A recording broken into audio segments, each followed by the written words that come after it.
जोहार मेरे प्यारे बच्चों, आप सभी को हमारे चैनल में फिर से स्वागत है।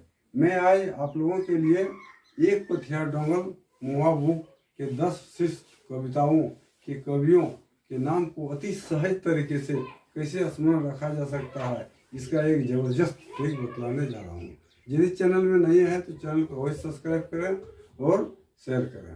तो चलिए हम लोग सबसे पहले एक पथिया डोंगल महुआ के अर्थ को समझते हैं, क्योंकि इससे भी बहुत प्रश्न बनते हैं। एग्जामिनर कहीं से भी प्रश्न सेट कर सकते हैं, जिसमें जैसे इसमें पूछ देगा कि महुआ मीन्स क्या होता है। महुआ का सामान्य अर्थ में अर्थ कुछ अलग होता है और इस कविता के भाव में कुछ अलग होता है। इसी तरह डोंगल मीन्स पूछ देगा, तो इस तरह हम लोगों को सबसे पहले एक पथिया डोंगल महुआ के अर्थ को समझना चाहिए। एक पथिया मतलब होता है एक बांस का छोटा सा टोकरी को हम लोग एक पथिया बोलते हैं। और डोंगल मीन्स होता है यहाँ वहाँ से इकट्ठा किया हुआ, चुना हुआ, एकत्र किया हुआ चीज को हम लोग बोलते हैं डोंगल। जैसे खोज खाज के एक जगह इकट्ठा करते हैं उसको कहा जाता है डोंगल। और महुआ मीन्स होता है महुआ का एक पेड़ होता है, उसी में जो फूल लगता है उसी को महुआ का फूल चाहे महुआ बोला जाता है। उस पेड़ में जो फूल लगता है उसको महुआ कहा जाता है। इससे शराब वगैरह भी बनता है। तो इस तरह एक पथिया डोंगल महुआ का अर्थ हुआ कि यहाँ वहाँ से चुना हुआ एक बांस के टोकरी में इकट्ठा किया हुआ महुआ। लेकिन कवि का यहाँ पर अर्थ एक पथिया डोंगल का अलग होता है।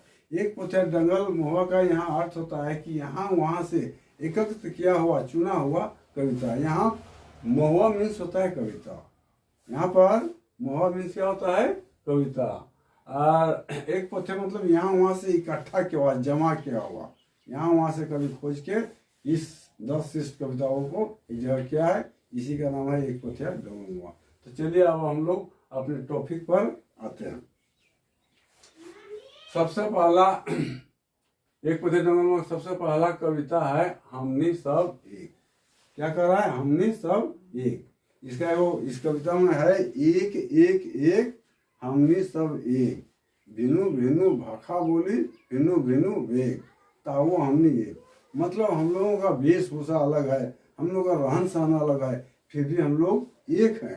यानी हम लोग एक ही देश भारत के रहने वाले हैं। तो इस कविता के कवि को हम लोग कैसे याद करेंगे? इसका कवि है श्रीनिवास पनोरी। हमनी सब एक, श्रीनिवास पनोरी। कहने का मतलब हुआ हम लोग जितना भी भारतवासी हैं सब एक जगह निवास करते हैं। तो देखिए निवास मीन्स होता है रहना। निवास मीन्स क्या होता है? रहना। तो निवास से होता है निवास। क्या हुआ? निवास करते हैं, इसलिए हम निवास से याद करेंगे श्रीनिवास पनोरी। इसको हम लोग किस तरह याद करेंगे? हमने सब एक, कौन लिखा है? तो श्रीनिवास पनोरी। और हम लोग एक ही देश में निवास करते हैं। इससे हमको याद रखने का तरीका हुआ कि इस कविता के लिखने वाले हैं निवास पनोरी। इस तरह हम सहज तरीके से इसको स्मरण रख सकते हैं, क्योंकि हम लोग सब एक ही जगह निवास करते हैं, वास करते हैं। यही निवास से हमको याद हो जाएगा कि निवास पनोरी का लिखा हुआ। ठीक है, अब आते हैं हम लोग दूसरे नंबर में। दूसरा कविता है आगू करब अपन देश। क्या कर रहा है? आगू करब अपन देश, मैंने अपने देश को आगे करेंगे, अपने देश को क्या करेंगे? विकास करेंगे। तो आप लोग सब समझते होंगे कि कोई भी मनुष्य, किसी भी देश का मनुष्य अपने ही देश को आगे बढ़ाने का काम करता है। चाहे कोई भी मनुष्य क्यों ना हो, वह सबसे पहले अपना ही काम करना चाहता है। इसलिए आगू करब अपन देश कौन लिखा है? सुकुमार। तो इसको हम लोग कैसे याद रखेंगे? देश को आगे करने के लिए, यानी देश को विकास करने का काम सबसे पहले हम लोग अपने ही देश से शुरू करेंगे। क्या करेंगे? शुरू। देखिए शुरू करेंगे मीन्स इस कविता का कवि जो होगा सुकुमार होगा। इसका सु और इसका सु मिल रहा है, इससे हमको याद हो जाएगा कि आगू करब अपन देश सुकुमार जी का लिखा हुआ कविता है। तीसरा कविता है जय जवान जय किसान। क्या है? जय जवान जय किसान। कौन लिखा है? तो महेश गोलवार। महेश गोलवार। यहाँ मार्क कीजिए जय जवान और जय किसान। कई आदमी? 2 आदमी है, किसान भी है और देश का जवान भी है। दोनों सब मिल के क्या करता है, मिल के यानी गोलबंद होके अपने देश को आगे बढ़ाने का काम करता है, उसको देश को महान बनाने के काम करता है। क्या कर रहा है, जवान और किसान दोनों मिलकर यानी गोलबंद होकर देश को महान बनाना चाहता है। कौन कौन गोलबंद होना चाहता है, तो जवान माने देश के सैनिक जो है और देश के किसान जो है वो सब मिल के दोनों गोलबंद होके अपने देश को महान बनाना चाहता है। इससे हमको याद हो जाएगा कि गोलबंद मतलब मिलकर, और इसको लिखा हुआ है महेश गोलवार। गोलबंद मीन्स गोलवार जी, मैंने गोलवार जी का नाम याद हो जाता है गोलबंद से, इसलिए ये ट्रिक भी अच्छा है। हमको आसानी से याद हो सकता है कि जवान और किसान जो है गोलबंद होके देश को महान बनाना चाहता है, यानी गोलवार जी इस कविता को लिखे हैं। कौन लिखे हैं, महेश गोलवार। चौथा कविता है आज एकाई खोरठा। आज एकाई खोरठा, एकाई मतलब क्या होता है, अकेले है ना। तो खोरठा का सबसे पहले यानी अकेले के एक ही इसका मैंने शुरुआत किया है।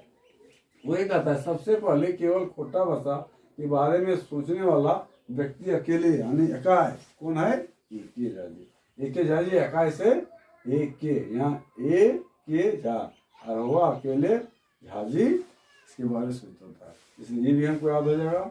पांचवा कविता है तबे हमें कभी न।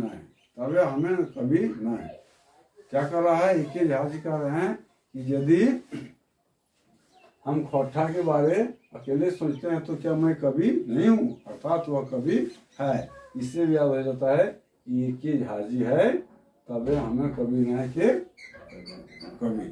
ठीक है, अब छठा आता है मोहवक भनिता। इसको कौन लिखा है, अतुल चंद्र मुखर्जी। आप लोग सब जानते होंगे कि देसी शराब जो बनता है वो महुआ से बनता है। तो कह रहे महुआ का शराब पीकर अतुल जी चांद पर पैर रखने का सपना देख रहे हैं। किसका शराब पीकर, महुआ का शराब पीकर अतुल जी क्या कर रहा है, तो चांद पर पैर रखना मैंने असंभव काम करना, वही काम अतुल जी रखने का सपना देख रहा है। अतुल मन क्या होता है, जिसके तुलना किसी से नहीं किया सकता है। चांद पर चढ़ना उतना आसान बात नहीं है, इसलिए महुआ भनिता हम लोग को याद होगा कि अतुल चंद्र मुखर्जी है, जिसका तुलना नहीं कर सकता है, क्योंकि वो शराब पी के चांद पर अपना पैर को रखना चाहता है। ठीक है, अब आगे बढ़ते हैं। सातवां कविता है रूसल भौरा। इसको कौन लिखा है, संतोष कुमार महतो। रूसल मीन्स होता है गुस्सा करना, गुस्सा जाना। हम लोग खट्टा में रूसल को क्या बोलते हैं जो खट्टा रूसल है उसको हम लोग हिंदी में बोलते हैं गुस्सा जाना, क्रोधित हो जाना। तो वही लिखा है रूसल भोला। कौन लिखा है, संतोष कुमार महतो। इसको कैसे याद रखेंगे, भोले बाबा का गुस्सा। भोला बाबा जब गुस्सा जाते हैं, क्रोधित हो जाते हैं, तो क्या करता है, पार्वती माँ उसको भांग की गोला देके शांत करता है। वही कह रहा है भोला बाबा का गुस्सा शांत करने के लिए, यानी संतुष्ट करने के लिए, शांत करने के लिए माने संतुष्ट करने के लिए। यही स्व जो है शांत से संतुष्ट, उसी से हम लोग संतोष को याद रख सकते हैं। क्या करते हैं, भोला बाबा का गुस्सा शांत करने के लिए पार्वती जी भांग की गोला बनाता है। किसका गुस्सा शांत करने के लिए, भोला बाबा का। रूसल जो भोला है उसको, इसलिए रूसल भोला को हम लोग याद करेंगे कि रूसल भोला जो कविता है उसको संतोष कुमार महतो लिखे हैं, तो उसके गुस्सा को शांत करने के लिए, संतुष्ट करने के लिए। इसी संतुष्ट या शांत से हम लोग संतुष्ट को याद रख सकते हैं। ठीक है, अब आठवां है मेड़ आर मानुष। कौन लिखा है, शिवनाथ परमाणिक। मेड़ और मानुष के लिखा है शिवनाथ परमाणिक। मेड़ और मानुष, मेड़ मीन्स क्या होता है, मेड़ मीन्स दो होता है। मेड़ मीन्स खेत का आर भी होता है और मेड़ मीन्स मूर्ख भी होता है। मेड़ मीन्स क्या होता है, मूर्ति भी होता है। ठीक है, क्या कहता है, मेड़ और मानुष, मैंने यहाँ मेड़ का अर्थ है मूर्ति और मनुष्य। ये लिखा है शिवनाथ परमाणिक। तो भक्त लोग जो भगवान का भक्त है वो क्या करते हैं, भक्त लोग पूजा के लिए शिव का मेढ़ बनाता है। किसको बनाता है? मेढ़ शिव जी का। इससे हमको याद हो जाएगा शिव से शिवनाथ परमाणिक होता है। शिव से क्या होता है? शिवनाथ परमाणिक, यानी मेढ़ और मानुष शिवनाथ परमाणिक जी लिखे हैं। इससे हम याद कर सकते हैं इस तरह से कि मेढ़ और मानुष, मेढ़ कौन बनाता है? किसका बनाता है? शिव जी का बनाता है। कौन बनाता है? तो शिव जी का भक्त लोग बनाता है। इसलिए मेढ़ और मानुष शिवनाथ परमाणिक जी लिखे हैं। ठीक है, अब आते हैं हम लोग अगला कविता, देशक जुआन।